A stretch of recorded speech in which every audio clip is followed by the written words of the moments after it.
Daily GK analysis को स्वागत। आज प्रश्न, आज आम दशम श्रेणीर साहित्य सिंधु पुस्तकर सभ्यता और विज्ञान विषयवस्तु को आलोचना करबा पिला माने। आमे गत भिडियो रे प्राचीन भारतीय शिक्षा, ब्रह्मचर्य पालन एवं आत्मसंयम विषय रे आलोचना कर सारिथिले। ए हला गुरुकुल आश्रम आगको जावा। ए सबुर मूल कारण रे कठोर साधन दरकार पिला माने। सब जिनस को हासिल करने हेले आमको कठोर साधना दरकार, जहाँ फल ही आमको विषय वस्तुटा लाभद हो पार, अर्थात फलवती आम हो पार बा ताकू हासिल कर पारिबा। एवं सेमानक मतरे सेमाने कौन कहते ना सभ्यतार उच्चतम सोपान आरोहण करथिले हे ताहार विलोप साधन कले सभ्यतार जाति। जदि आम देखिबा ताहले आम देखिबा जे पिला माने जिते दिन पर्यंत भारतीय सभ्यता उपरे बाहर कहीं हस्तक्षेप कर नथिले से पर्यंत आमर सभ्यता अक्षुण्ण थिला, अर्थात तार कौन प्रकार क्षय हो नथिला।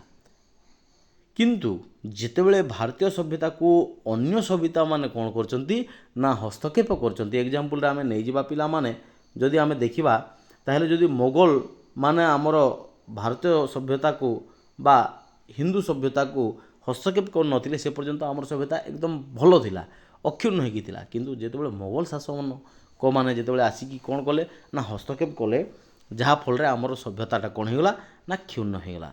एवं अन्य जाति माने मध्य सेहीपरि निज सभ्यतार उत्कर्ष प्रमाण करने को चेष्टित होइतांती।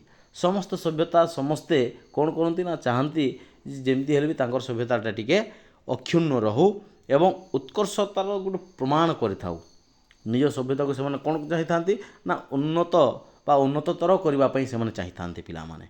मात्र आमे माने वर्तमान एपरि एक परिस्थिति उपस्थित होइछु जे कार्य भी सही सबू साधन करी ताहार यथार्थता माने प्रतिपादन करने असंभव हो पारिछि। एवं आमे देखिबा को पाउछु जे आमे पई ताहा हासिल करवाटा असंभव भलिया जणा पड़ुछि। कहीं आमे जेते शत चेष्टा कले मध्य ताकू आमे लब्ध करि पारु नाहु। कहीं ना आमे ए भलिया परिस्थिति उपस्थित होइछु जे ताकू आमे कार्य रे लगै पारु नाहु। तेणु सही सब सभ्यता प्रदर्शित पथ विषय आम मानकर मत यथायथ भाव में दि जाई न पारे। तेणुक सही कार्यपाई आमे आमर मतामत सठिक भाव में दे पारिबा नहीं। वर्तमान आधुनिक सभ्यता विषय आलोचना करा जाऊ। यार लक्ष्य आम्भे माने पूर्वे कहिथिले, वर्तमान यार पथ कौन देखा जाऊ। देखिबा आज पर्यंत आमे माने आम मानकर आदर्शर उच्चतम सोपान रे पहुँची पारि नाहु।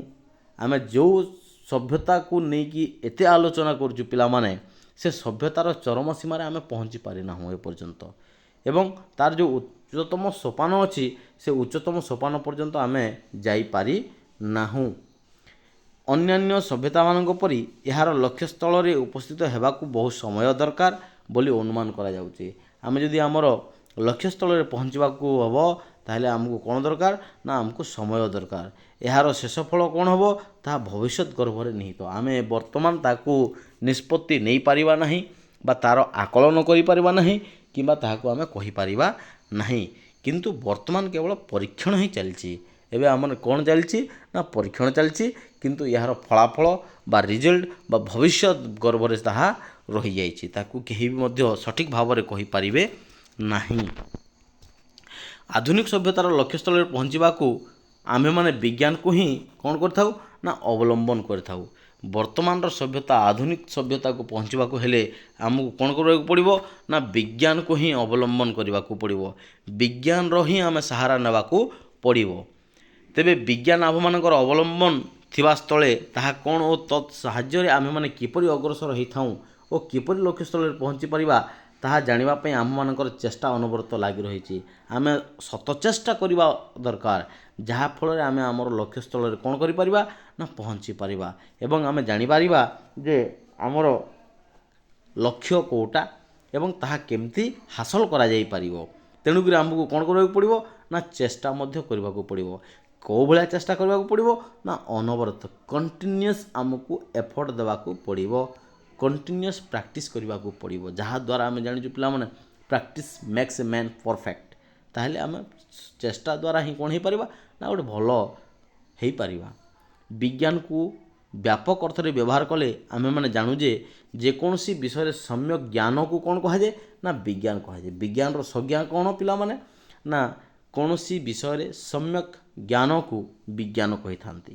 ମାତ୍ର ସାଧାରଣତଃ ଜଡ଼ ଓ ଜୀବନ୍ତ ବିଷୟରେ ସୁସମ୍ବନ୍ଧ ଶୃଙ୍ଖଳିତ ସମ୍ୟକ ଜ୍ଞାନ ବିଜ୍ଞାନକୁ ଆମେ ବ୍ୟବହାର କରିଥାଉ ବା ସମ୍ୟକ ଜ୍ଞାନକୁ ବିଜ୍ଞାନ ବୋଲି ମଧ୍ୟ ଆମେ ଅଭିହିତ କରିଥାଉ।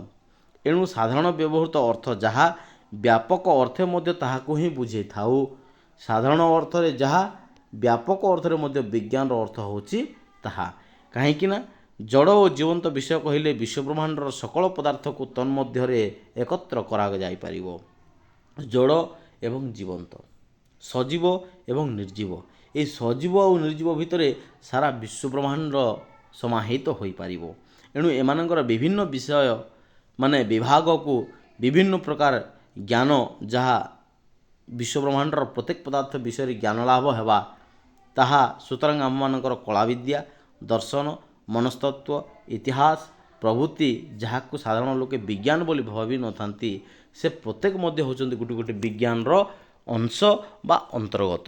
ଆମେ ସାଧାରଣତଃ ଯାହାକୁ କହିଥାଉ ଯେ ଏହା ବିଜ୍ଞାନ ନୁହେଁ, କିନ୍ତୁ ବିଜ୍ଞାନ କହିଲେ ପିଲାମାନେ ସମସ୍ତ ବିଷୟବସ୍ତୁକୁ ନେଇକି ହିଁ ବିଜ୍ଞାନ।